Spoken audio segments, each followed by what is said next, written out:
Hello, fabulous friends, fans, and superstars. Welcome to your horoscope for the week of July 2nd, 2023. I am your astrologer, Nadiya Shah. Thank you for being here. It is a remarkable astrological week, without a doubt. Big moves happening in the sky now. And boy, is this a very special time. And so the highlight of this week, which will likely get all the glitz, the glamour, and the glory, is going to go to the full moon that takes place on Monday in the sign of Capricorn. This full moon is speaking in supreme harmony with Jupiter, speaking in harmony with Saturn, and standing across the sky from Mercury. So let's break this down. It is the energy of Capricorn that represents success, how we might uniquely define it for ourselves, how we align with what we believe our purpose is, and how we create a legacy. Now, as a collective, the energy of Capricorn speaks to the structures that keep a society together. It speaks to those things that we rely on, the tried and true, and the traditions as well. And so, having this full moon, first of all, speaking in supreme harmony with Jupiter. Now, considering the core energy of the planets themselves, Jupiter is expansion, it is optimism, it is healing and hope. Speaking in supreme harmony with this full moon, both in earth signs, this is about manifesting better based on our optimism. Good things can happen now that allow us to improve our circumstances in real ways, in ways that allow us to create a whole new lived reality. Saturn speaking in harmony with this full moon, whatever it is that we do build, the opportunities, the manifestations that come forward, they have the potential to last a really long time. With Mercury standing across the sky from this full moon, diplomacy becomes important. Sharing of ideas, finding a middle ground is going to be part of how it is we move towards manifesting those things that we desire most, especially those things that represent success uniquely to us. There are symbols of success that can often just be illusionary, a presentation, but sometimes there are signs of success that are real. They show in different ways, in ways that are less about the things that are being shown to the world and more about the qualities that we hold that define us in meaningful ways. And they show up in terms of what we care about as well. Remember, it is Mercury that is in the sign of Cancer, the sign that has to do with care. It has to do with our family, our roots, our understanding of where we come from. And if it is that we achieve something, but we don't really care about it, it tends to not be nearly as meaningful as if genuine care is there, or we do it for some sense of giving to something higher, something more meaningful to us. For example, for a whole lot of people, part of their purpose in this life has to do with their families, taking care of their family, showing up for their family, their connection to their families, whether they understand that as their ancestors, their grandparents, or their parents, or whether that has to do with their children or their grandchildren, or whether that has to do with the families they've chosen for themselves. Very often, people will do extraordinary things, work to manifest incredible things, but it is ultimately in the hopes of securing what is taking place with the people that they care about most, the people they consider family. And I think that's going to be part of the balancing act here in many ways.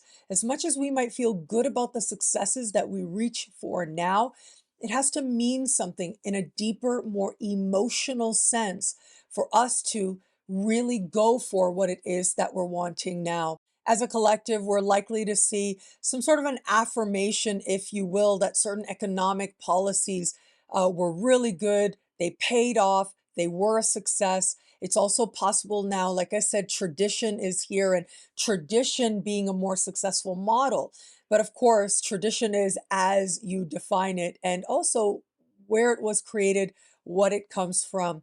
That more traditional aspect of this energy invites us to look at those established patterns and dynamics and see the good within them. Sometimes there are incredible opportunities to break free from traditions, especially those that are not good for us, that are not healthy.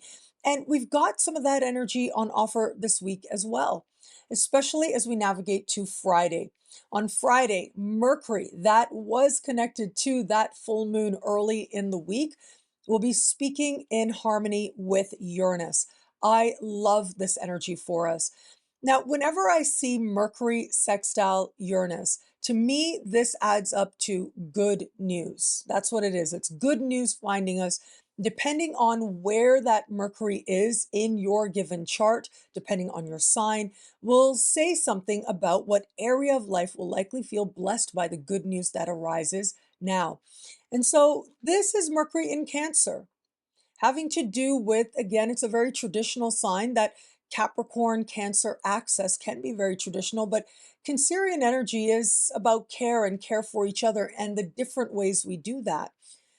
We do that through, for example, social programs become part of how we care for each other. In fact, some of the most successful, far reaching social programs, for example, in the US, things like Medicare and Medicaid, and things like education for children, taking them out of sweatshops, for example, all of that was brought forward, was made real when Pluto was in the sign of Cancer, when we had this magnification of Cancerian energy. We came to understand how important it is to make sure that all of us are well, to understand the definition of family more expansively than we did before. And so, with this energy, there may be some sense that either some program did really well, success stories are coming forward as a result, or perhaps we're redefining what care is, leaping it into the future. But yes, redefining family in our own unique ways can be part of how we leap forward. And families and ancestries based on intellect are going to be very strong now as well.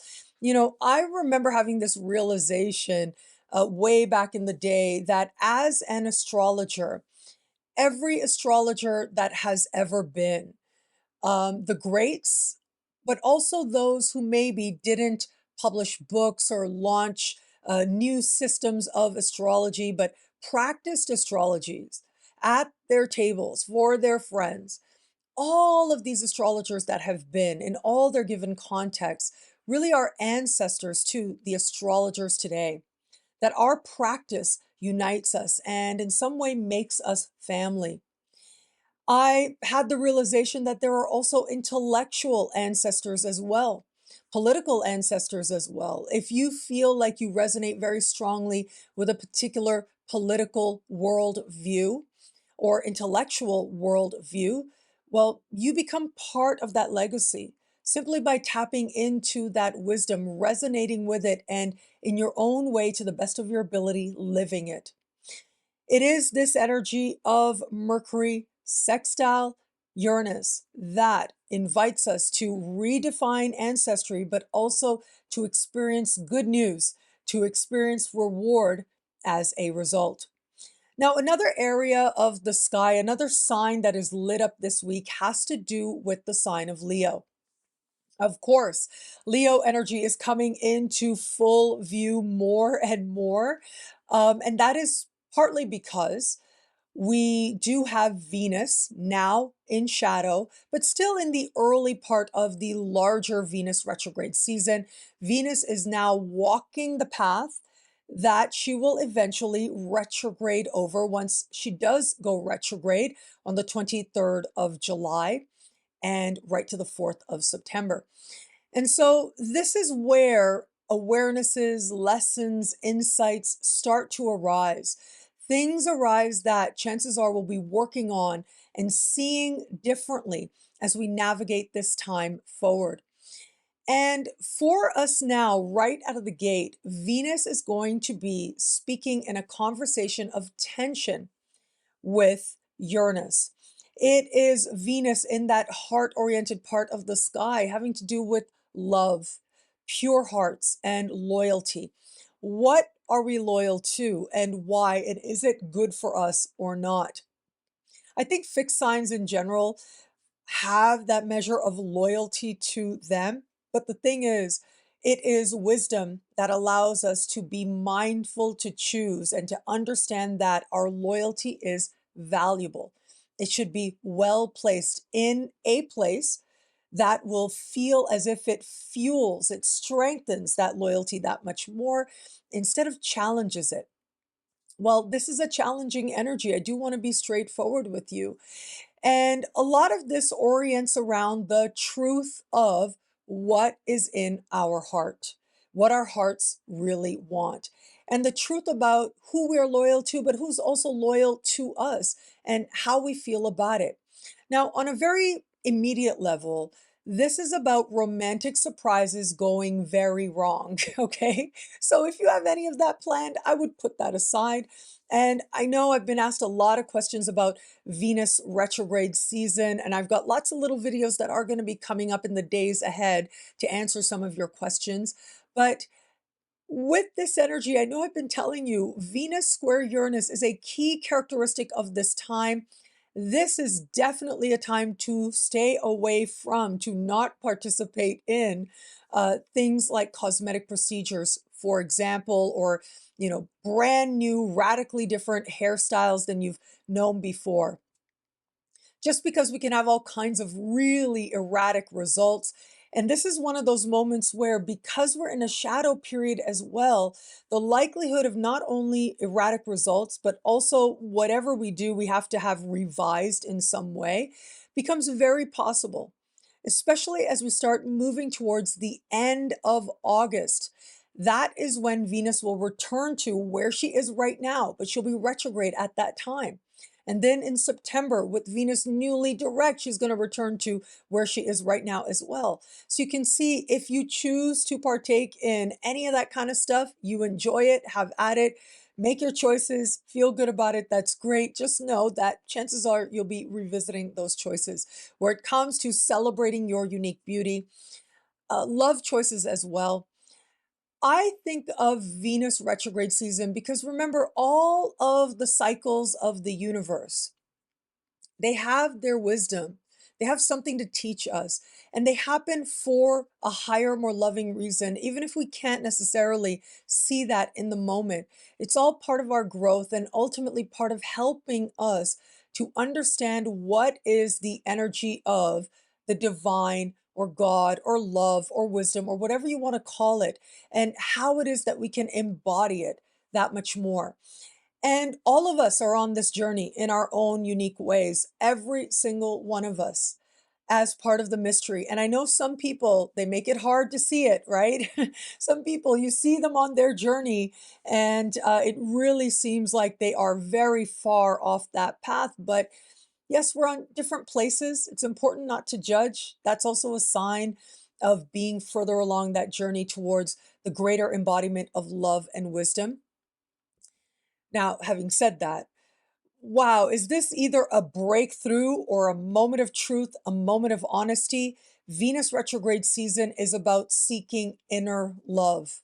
It's about reflecting on what love truly is for you and how it is you resonate with that. It's not necessarily about what's happening romantically, though it might be, but it's a lot more about, and especially with this energy, and especially with this Venus retrograde season, breaking past limitations, challenging ourselves, and any kind of message we've gotten that has kept us from truly finding a level of love and acceptance within. That is how to best use Venus retrograde season. It's about allowing yourself not just to pause, but to shift focus, to go within, and to know that from that place you'll find a deeper beauty that truly is worth celebrating. Enjoy your life, do what's right for you to do, always, above and beyond anything else. I do think with this energy of Venus square Uranus, chances are we think we know what beauty is for us, what love is for us, and we go for it. And in an instant, we may realize this really isn't it. This isn't the way. This isn't the path. This isn't the truth. And when the truth comes forward, it can feel downright jarring. It can feel jolting. And yet it is necessary because it becomes a part of aligning us with what love truly is, where we might have accepted a facsimile, where we might have been okay with pretending. Venus square Uranus is not having that. It is saying, look at the bare truth. Look at what this actually is, who this person actually is, the beauty that is actually within you. Look at what you actually think about yourself. Look at your actions. Do they actually support someone who loves themselves? Do they show you that you love you or not? And again, it's not about judging yourself. This is breakthrough energy. Yes, it can be tense, but it has nothing to do with being not nice to you. It has to do with breaking free of limitations and also making choices as well. If we find ourselves in a dynamic that we realize isn't healthy for us in all kinds of ways, this is where we say, you know what? I'm moving forward. I don't know what there is out there and what's next, but I'm okay moving forward and moving on. But it could also be a breakthrough, a jolt where you realize that where you thought you were good and done, you realize, maybe you were not being fair or not being harsh or misjudging a given situation. What I can say is if a pathway feels peaceful, not comfortable, peaceful, then you're on the right track. Because what is comfortable to us can sometimes be chaotic. If it is that when you were very young, you got used to living in spaces with a lot of chaos, a lot of uncertainty, well, chances are it's that very energy and those types of dynamics with other people that have a familiarity to them. And so when we meet somebody who doesn't represent that, well, it just doesn't resonate with us. It doesn't feel right. When it is that we don't feel very good about ourselves, we don't like ourselves very much, ultimately, we want others to affirm where it is we are in terms of our sense of self-value and self-love. And so if someone comes along and says, you're perfect the way you are, I accept you exactly as you are, it's hard to accept that.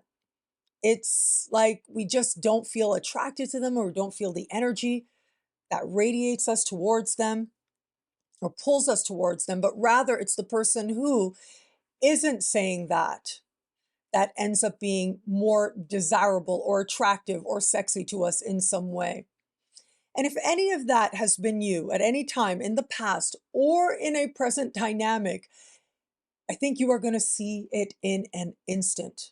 What's really going on, what you're really doing, and you get to make a choice. That is the gift and the blessing of this time. Now, I have been asked, what if you're born under a Venus retrograde? Well, when Venus goes retrograde, for those born with Venus retrograde, well, it's comforting, right? It feels like they're more in their natural element, their natural groove. It feels right. And it also goes to those deeper levels of honesty and self-love that much more, because that is part of the life path. Part of the life path is to seek and find a deeper sense of self-value, a deeper sense of beauty, a deeper sense of love, not the performance of love, not the performance of beauty, not the aesthetics of beauty, but to find it within and prioritize that above and beyond anything else. It doesn't mean that you don't enjoy whatever you enjoy and bring forward your unique beauty as you want to and as you celebrate it, but it is to remember that there are more profound and healing types of beauties to be found within you, within your soul, within your psyche, within your spirit. And that's what needs to be prioritized. And it is when Venus goes retrograde by transit, if you have that retrograde in your chart, you're able to tap into that wisdom, that knowing, and feel that connection to your inner beauty that much more.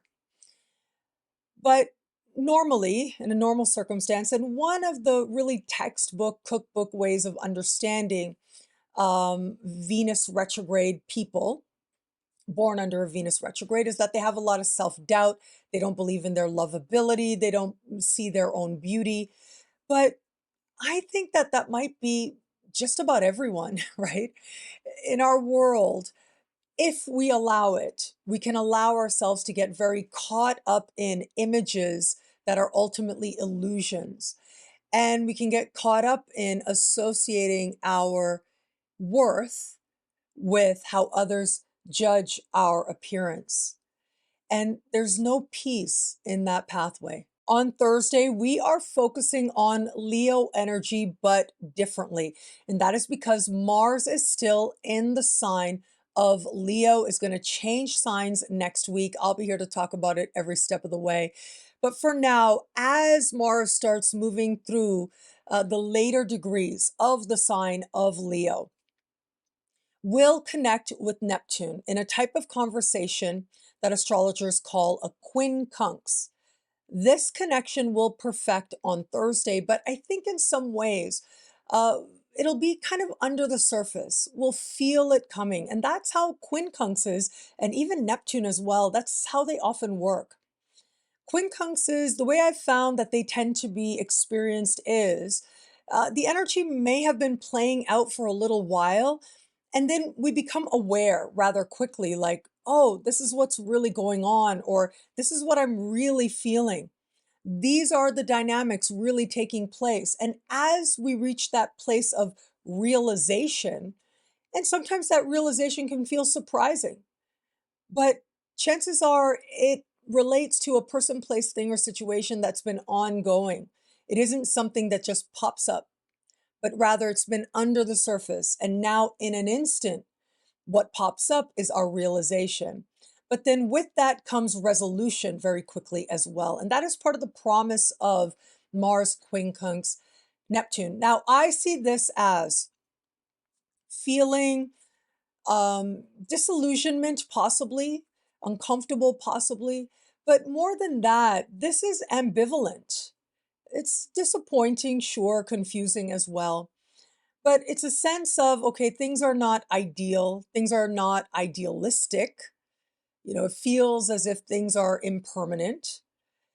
And just when we thought we knew what we were going for and how to focus our energies and what we're fighting for, even with Mars, we have here Neptune that's saying, what is it really worth? Is it worth the fight? Is it worth pouring energy in this direction over and over again? And the fact that Mars is in the sign of Leo having this experience is rather intriguing.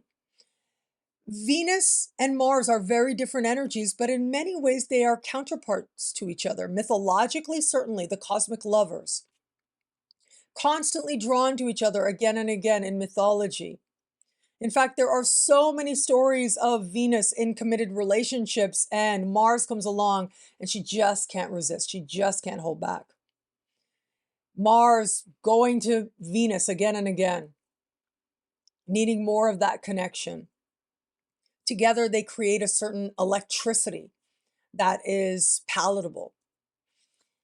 Now, in older stories, older mythologies, Venus was far from passive. Yes, she was very attractive. She attracted a lot to her, but she was a strong, independent figure in her own right, with an awareness of her power and how to use it in all kinds of ways.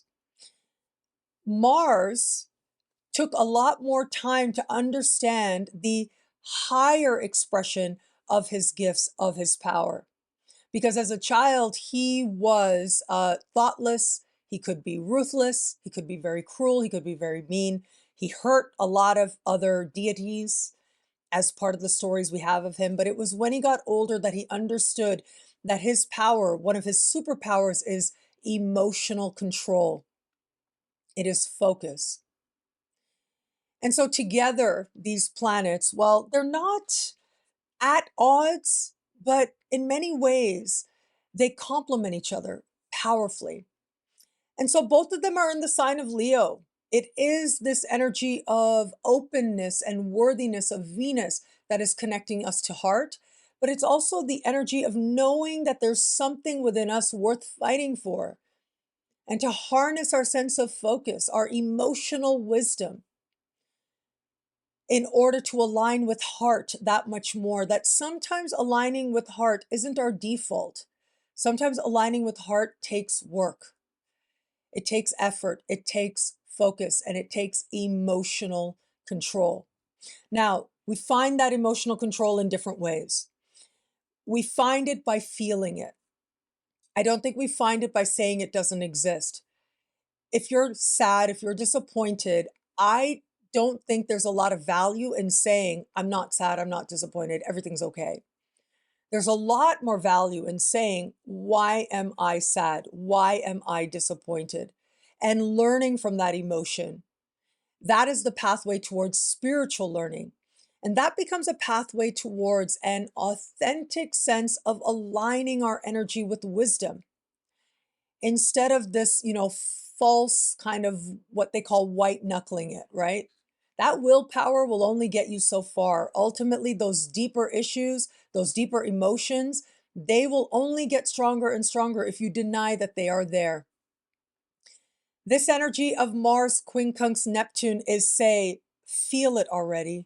Just stop for a moment and let yourself feel it. Feel that thing that you're not allowing yourself to feel. And it very likely is going to be connected to Neptune station retro that took place late last week. And I've been sharing about that on social media, and a lot of people are telling me of experiences that they had where either they felt a lot of emotion, they felt disappointed in some person, place, thing, or situation. They might have cried. If they were fortunate and that Neptune was well placed in your chart, if you know your chart and you know you have certain planets or placements in the later part of a given sign, perhaps a water sign or an earth sign, then yeah, having Neptune station retro in a later part of a water sign, well, chances are those tears felt cleansing, but not necessarily. The tears can come, and even if they feel never ending, they do end. And they don't end when we say, that's it, I'm done. They end when we find the wisdom to the tears, let ourselves feel it, and then make a different choice. And sometimes the choice is that we are going to love and accept ourselves, no matter what anyone else thinks about it, no matter the judgments of others. We are going to make peace with and be okay with what was in the past, to mourn it, to grieve it, so that we can move on. We are going to look at the ways that we've judged ourselves and how that has hurt our own heart, how that has wounded our heart, and how that's just not a pathway that's working for us anymore. This is letting yourself have the acceptance so that then you can find that resolution and move forward towards owning your authentic power that much more. The power of your heart and the power of love. That is the higher understanding of the energy of Leo. In one way or another, all of us are going to be learning Leo lessons, and they can only be found in the power of love. What I love about this week for us, there's so much here. It's a powerful and meaningful astrological moment.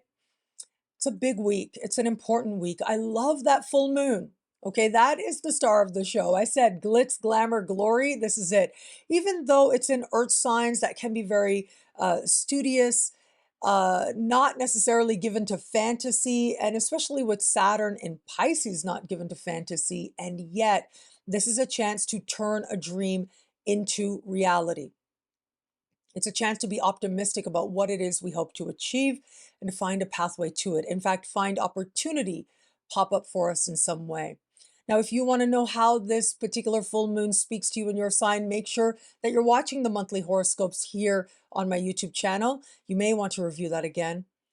But for all that, yes, this is going to be one of the more pleasant energies.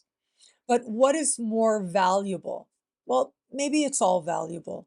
Even the stuff that doesn't feel easy, even the stuff that feels as if it evokes something so deep, so hurt, profoundly at the root of our own heart. Maybe that acknowledgement is the first step towards moving beyond it. It is part of the journey that ultimately is going to invite you to love and to love yourself that much more bravely and courageously. Well, thank you so much for watching. What do you love about this week? Let me know in the comments below. I love reading you guys, and to prove it to you, here's some of my most recent favorite comments. Thank you to everybody who likes, who comments, who subscribes, who shares, who thumbs up. All of it means so much. I'm so grateful for you. Thank you.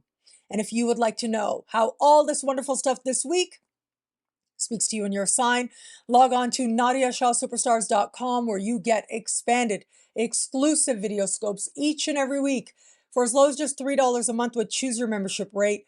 Higher tiers get you things like all access passes to Synchronicity University events, consultations with me, and so much more. All of this in the Superstar space at NadiyaShahSuperstars.com. Links are in the description below. I am thrilled to be back at Kepler College for my one and only business class I teach every summer, only through them. And classes start this week. Now, a few days ago, they did connect with me and they told me a few days ago that only 3 spots were left. I don't know if they still are, but you can go onto their website and see whether or not the class is sold out, because it always does sell out. If you feel called to this experience, then if there is space, you'll be able to make that purchase. If there isn't, you'll be able to get on the waiting list. And so, yes, I hope that you will join us, whoever it is that's called to this experience. It's always special. And there's always these dynamics playing out that end up being so meaningful to everybody involved. And so, over the course of a 5-week journey that we are going to take together, you are going to learn all kinds of aspects of spiritual entrepreneurship. You do not need to be an astrologer to make the most of this class. In fact, astrology itself is only a small part of the first class. And where it is that we always have lots of students who are not astrologers at all. Other students who are astrologers, well, they help fill in, they give guidance and all of that. And that really is if you want to choose the best launch date for your website or for your YouTube channel or your social media account and so on. So I teach you a few basic principles in that. But for all of that, we get practical in all kinds of ways.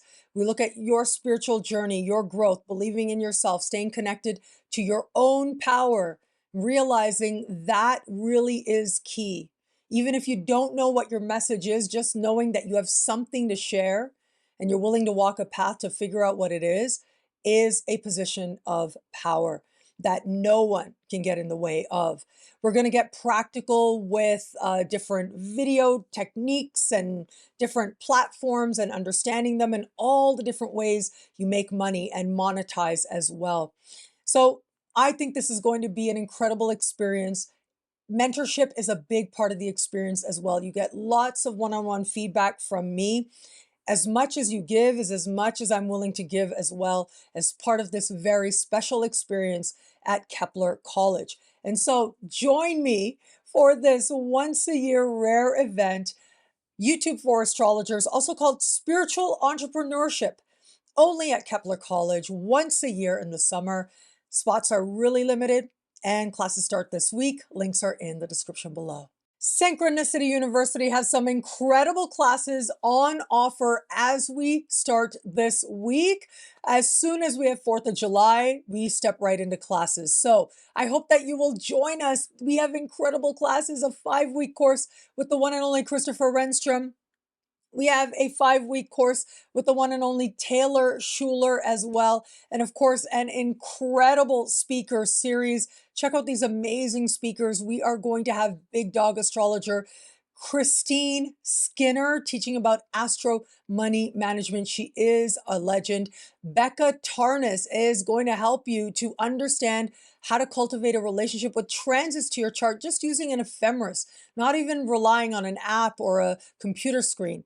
Pamela Quinn is going to invite you to look at cultivating a relationship with Saturn.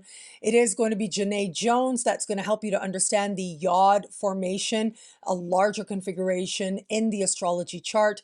And Celeste Brooks is going to help you to understand how to tap into the power of eclipses for forecasting. So you can see here, we've got lots of incredible classes ahead. Now, the Choose Your Tuition rate officially ended last week, at the end of last week. However, I know that team members are on holidays and especially with the 4th of July weekend. So if you're watching this early enough in the week, you might be able to still tap into that Choose Your Tuition rate as low as just $5 a class. What Synchronicity University is really known for and what I'm really proud of is making quality education and world-renowned astrologers truly accessible to the masses.